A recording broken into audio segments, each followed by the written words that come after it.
To discuss it all, roll call columnist, friend of the program, John Allen, joins us from the CBS News Washington Bureau. John, we do appreciate the time. Now that we stand roughly 12 hours out from what we saw last night, questions about winners and losers and perhaps what it all meant. So first, with regard to, well, the optics, I suppose, of a win or a loss, who do you think stood taller? Elaine Quijano, definitely. And by the way, a deserved shout out to our colleague and friend here at CBSN. A great job by Elaine.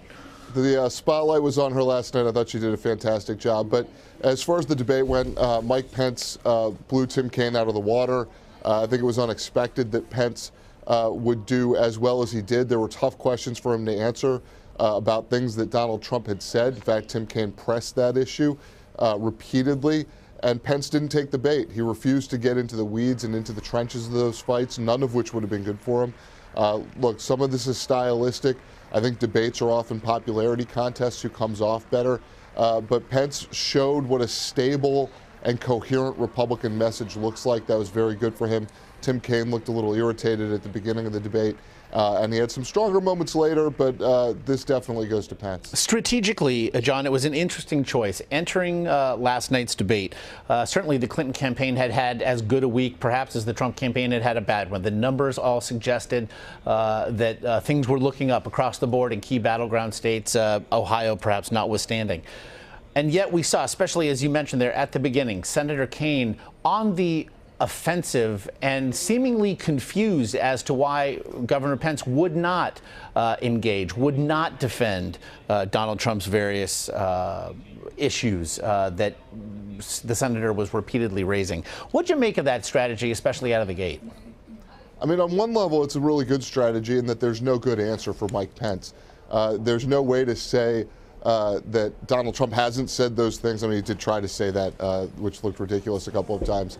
If he owns those things, it makes Mike Pence look bad. So in that way, beyond the debate, and I think we'll hear a lot about this in ads coming forward and a lot from the post-debate spin, I think it's a reasonable strategy. I'm not sure that Tim Kaine in that moment prosecuted it well. He didn't look like a happy warrior. Mike Pence is very good at that happy warrior imaging in that game. And, so I think we'll have to wait to see. But one thing that I think is lost in this discussion is that Mike Pence's steadiness is a huge contrast against Donald Trump, and one that doesn't favor Donald Trump. So in a way, you could look at the sort of winners to losers in this as Donald Trump loses the most because he has the most to lose, then Kaine because he had a bad debate performance. Pence is a winner because he beat Tim Kaine and sets himself up a little better for 2020. But Hillary Clinton now enters the next debate with people having seen what a conservative who can articulate a more coherent Republican platform and do it in a steady way looks like, and it ain't Donald Trump. And certainly, perhaps, if Mike Pence perhaps steadied a jittery base, then with regard to Tim Kaine, and I realize this is but a vice presidential debate. I realize we have a second presidential debate coming in just 4 days, but did Tim Kaine do any damage to Hillary Clinton last night? I don't think he did any damage to Hillary Clinton. There wasn't any moment where he said something that made him look like he was distancing from the candidate, which would have been very bad. There was one good answer he had where he talks about the Clinton Foundation that was sort of a pushback on the things against the Clinton Foundation. That's probably the most cogent and aggressive argument in favor of the Clinton Foundation that we've heard on the campaign trail this year from anyone. So I don't think he did her any damage other than to the extent that people look at her and say, well, maybe she should have picked somebody else as her number two. Maybe that's a bad judgment call. But I think most people know that a debate is but one measure of a candidate. A surprising moment in the immediate aftermath here on our air. Frank Luntz, the GOP pollster, was sitting with 28 uncommitted voters in Ohio, and he asked them a zero-sum question allowing for equivalency issues, I do realize, but essentially asked them, of the 28 voters, and we're seeing footage of it right now, what's more important and perhaps more damning to you? Is it Hillary Clinton's email scandal, or is it the continuing issues Donald Trump has with the refusal to release his taxes? 28 people in that room, John, 25 people raised their hands saying that the emails are more damaging. What do you make of it? I think it's been a message that's been driven very hard by the Republican Party against Hillary Clinton. It's an own goal, if you will, in politics. This is something she never needed to have dealt with had she not basically decided to hide her emails from the public. The fact that there's classified information in those emails, whether or not she knew that at the time, and I don't think she had any reason to believe that there was classified information in there. All of those things are bad for her. I mean, look, it would be much better to not have those things going on. Donald Trump not releasing his taxes, I think, was something that was very abstract until we saw those sort of top-line numbers from the New York Times report, where you could see that he'd claimed a $916 billion loss in 1 year.